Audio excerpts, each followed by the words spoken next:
सामाजिक सर्वेक्षण और सामाजिक अनुसंधान में अंतर। सामाजिक सर्वेक्षण एवं सामाजिक अनुसंधान में निम्नलिखित प्रमुख अंतर पाए जाते हैं। उपकल्पना। सामाजिक सर्वेक्षण के लिए उपकल्पना का होना आवश्यक नहीं है।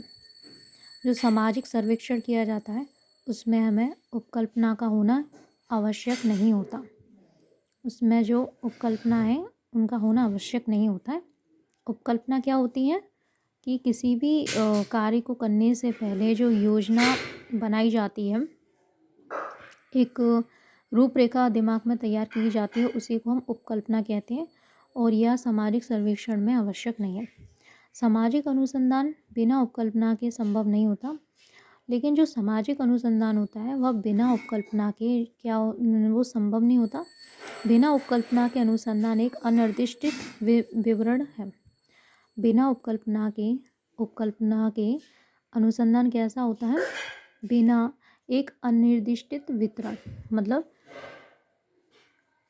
आँखों के बिना देखना जैसा ही होता है बिना उपकल्पना के अनुसंधान में। जैसे किसी की आँखें ना हो ऐसा होता है बिना उपकल्पना के अनुसंधान में। उद्देश्य। सामाजिक सर्वेक्षण का उद्देश्य समुदाय के जीवन को उन्नत बनाने हेतु कार्यक्रम प्रस्तुत करना है। सामाजिक सर्वेक्षण का उद्देश्य क्या होता है? समुदाय के जीवन को उन्नत बनाना होता है, ये तो कार्यक्रम प्रस्तुत करना है। अतः इसका उद्देश्य सुधारात्मक है। सामाजिक सर्वेक्षण का उद्देश्य कैसा होता है? सुधारात्मक होता है। सामाजिक अनुसंधान का उद्देश्य नवीन ज्ञान की प्राप्ति। सामाजिक अनुसंधान में क्या होता है? इसमें नवीन ज्ञान की प्राप्ति, इसमें नवीन ज्ञान को खोजा जाता है। अतः इसका उद्देश्य सैद्धांतिक है। अतः इसका उद्देश्य कैसा है? सिद्धांतों पर आधारित होता है। अध्ययन वस्तु। सामाजिक सर्वेक्षण की अध्ययन वस्तु मुख्यतः व्याधि की सामाजिक अवस्था से संबंधित। सामाजिक सर्वेक्षण की अध्ययन वस्तु कैसी होती है? बाधाओं से संबंधित होती है। सामाजिक अनुसंधान में सभी प्रकार की घटनाओं का अध्ययन किया जाता है। सामाजिक अनुसंधान में क्या होता है? सभी प्रकार की जो भी समाज में घटित होता है उन सभी प्रकार की घटनाओं का अध्ययन सामाजिक अनुसंधान में किया जाता है।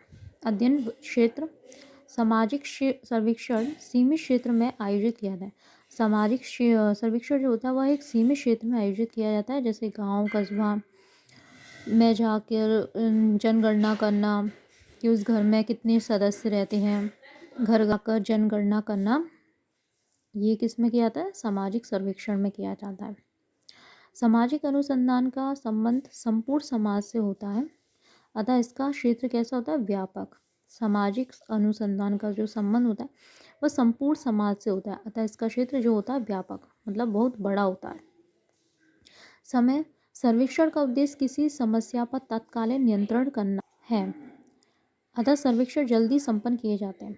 सर्वेक्षण जो होते हैं वो किसी समस्या जल्दी से जल्दी क्या किया जाता है? तत्कालीन नियंत्रण करना होता है, अतः सर्वेक्षण जो होते हैं वो जल्दी संपन्न होते हैं। सामाजिक अनुसंधान में ज्ञान प्राप्त करना मुख्य उद्देश्य है, अतः इसे समय सीमा में बांध नहीं सकते। सामाजिक अनुसंधान में ज्ञान प्राप्त करना मुख्य उद्देश्य होता है और इसकी कोई सीमा नहीं होती कि वह ज्ञान कितने लंबे तक प्राप्त होगा और कब तक होगा। अध्ययनकर्ता। सर्वेक्षण एक व्यक्ति अथवा व्यक्तियों के समूह द्वारा भी किया जा सकता है। सर्वेक्षण एक व्यक्ति अथवा व्यक्तियों का एक समूह के द्वारा भी किया जाता है। अनुसंधान में व्यक्तिगत रुचि महत्वपूर्ण है। अनुसंधान जो होता है उसमें व्यक्ति की जो रुचि होती है वो महत्वपूर्ण होता है। बिना व्यक्ति की रुचि के अनुसंधान नहीं किया जाता, अतः यह एक ही व्यक्ति द्वारा प्राय संपन्न होता है और अनुसंधान जो होता है वो एक ही व्यक्ति के द्वारा किया जाता है। व्यवसाय।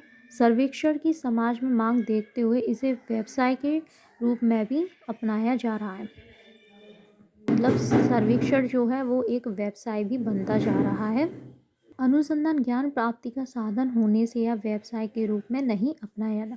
अनुसंधान में क्या किया जाता है? नवीन ज्ञान की प्राप्ति होती है जिससे यह एक व्यवसाय के रूप में नहीं अपनाया जाता है।